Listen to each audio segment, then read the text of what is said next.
নমস্কার বন্ধুরা, Prius cooking ব্লগে আপনাদের সবাইকে স্বাগত জানাই। আজকে আমি আপনাদের সঙ্গে একটি ভিন্ন স্বাদের ডালের রেসিপি শেয়ার করব। অনেকভাবেই তো ডাল খেয়েছেন, একবার এইভাবে বিউলির ডাল বানিয়ে দেখুন, খেতে দুর্দান্ত হয়। আশা করি আজকের রেসিপি আপনাদের ভালো লাগবে। তো চলুন আজকের সম্পূর্ণ রেসিপি দেখে নিই। বিউলির ডালের রেসিপি বানানোর জন্য আমি এখানে 1 কাপ বিউলির ডাল নিয়েছি, আর বিউলির ডালটা একেবারে পরিষ্কার। ডালটা আগে ধোয়ার কোনো রকম প্রয়োজন নেই। প্রথমেই ডালটা কড়াইয়ের মধ্যে দিয়ে দেব আর ভেজে নেব। যতক্ষণ না ডাল থেকে একটা খুব সুন্দর মিষ্টি গন্ধ ছাড়ছে ততক্ষণ পর্যন্ত কিন্তু ভেজে নিতে হবে। প্রায় 2 থেকে 3 মিনিট সময় নিয়ে ডাল ভেজে নিতে হবে।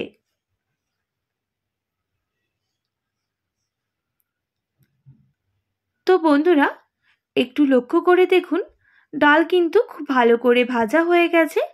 এবার আমি নামিয়ে নেব, আর এর থেকে খুব সুন্দর একটা গন্ধ বের হয়েছে। এবার ডালগুলো পরিষ্কার করে ধুয়ে নিচ্ছি। 3 থেকে 4 বার জল পাল্টে ধুয়ে নিতে হবে। দেখতেই পাচ্ছেন বন্ধুরা, ডালটা কিন্তু বেশ কিছুক্ষণ ভেজে নেওয়ার পর ডালের কালারটা কিন্তু একটু চেঞ্জ হয়ে গেছে।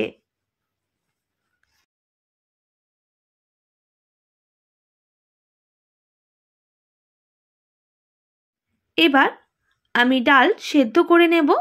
এর জন্য প্রেসার কুকারের মধ্যে দিয়ে দিতে হবে।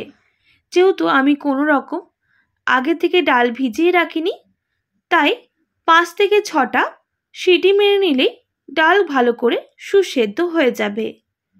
ডালের মধ্যে দিয়ে দিতে হবে স্বাদ মতো লবণ আর সামান্য পরিমাণ হলুদের গুঁড়ো। ভালো করে মিক্স করে নিচ্ছি আর ঢাকনা দিয়ে ঢেকে দিচ্ছি। আমি প্রায় 8 থেকে 9টা সিটি নিয়ে দিয়েছিলাম, তার জন্য ডালটা খুব ভালোভাবে সুসেদ্ধ হয়ে গেছে। দেখতেই পাচ্ছেন বন্ধুরা, এবার ডাল কাটা ব্যবহার করে ডালগুলো একটু ঘেটে নিতে হবে।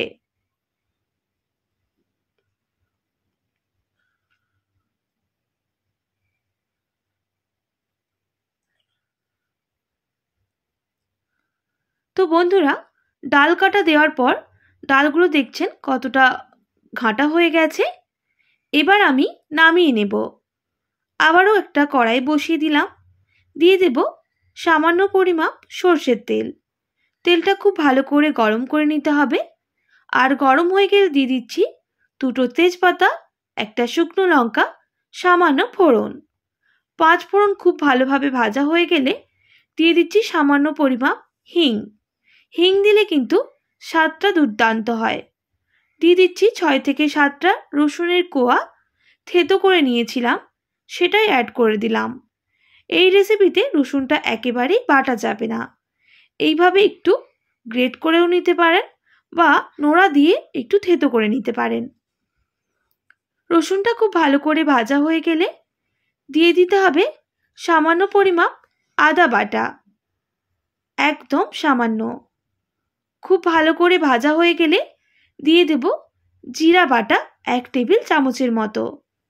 এবার ভালো করে মশলাটা কষিয়ে নিতে হবে, যতক্ষণ না মশলা থেকে খুব সুন্দর একটা মিষ্টি গন্ধ ছাড়ছে। এবার গুঁড়ো মশলাগুলো অ্যাড করে দিতে হবে। সামান্য পরিমাণ হলুদের গুঁড়ো, সামান্য ঝাল লঙ্কার গুঁড়ো। এবার ভালো করে মিক্স করে নিতে হবে আর মশলাটাকে কষিয়ে নিতে হবে।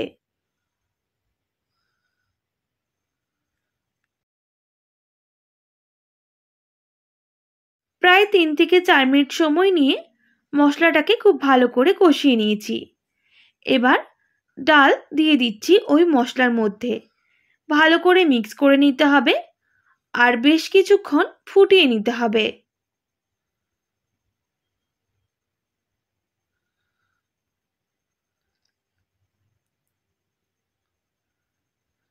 দেখতেই পাচ্ছেন আমি ডালটা বেশ কিছুক্ষণ ফুটিয়ে নিচ্ছি আমি এখানে কোনো রকম লবণের ব্যবহার করছি না, যেহেতু সেদ্ধর সময় লবণ দিয়েছিলাম।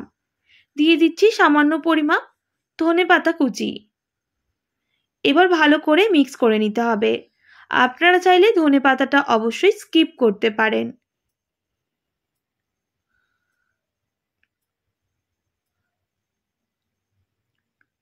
তবে এই রান্নায় অবশ্যই হিংটা ব্যবহার করবেন, তাহলে কিন্তু ডালের টেস্টটা দুর্দান্ত হয়। এবার দিয়ে দিচ্ছি সামান্য পরিমাপ চিনি।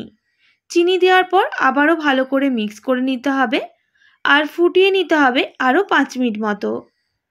তবে গ্যাসের ফ্লেমটা একটু মিডিয়াম টু হাই রাখতে হবে। বেশ কিছুক্ষণ ফুটে যাওয়ার পর আমি ডাল নামিয়ে নেব। আবারও কড়াইটা পরিষ্কার করে বসিয়ে দিতে হবে। দিয়ে দিতে হবে হাফ টেবিল চামচ সর্ষের তেল আর একটা মিডিয়াম সাইজে পেঁয়াজ কুচি। পেঁয়াজটা খুব ভালো করে তেলের সাথে ভেজে নিতে হবে। যতক্ষণ না পেঁয়াজটা গোল্ডেন ব্রাউন কালার হয়ে যাচ্ছে ততক্ষণ পর্যন্ত পেঁয়াজটা ভাজতে থাকবো।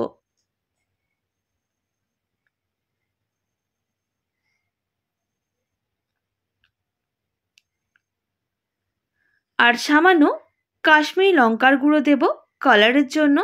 আপনারা চাইলে অবশ্যই এটা স্কিপ করতে পারেন। আবারও ভালো করে মিক্স করে নিচ্ছি আর ভেজে নিচ্ছি। তো বন্ধুরা, দেখতেই পাচ্ছেন পেঁয়াজটা ভালো করে ভাজা হয়ে গেছে। এবার ডাল আমি দিয়ে দেব।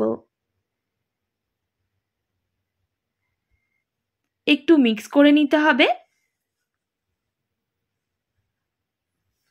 আর 1 মিনিট মতো ফুটিয়ে নিতে হবে। বেশি ফোটানোর প্রয়োজন নেই, 1 মিনিট ফুটিয়ে নিলেই আমাদের ডাল একেবারেই রেডি হয়ে যাবে।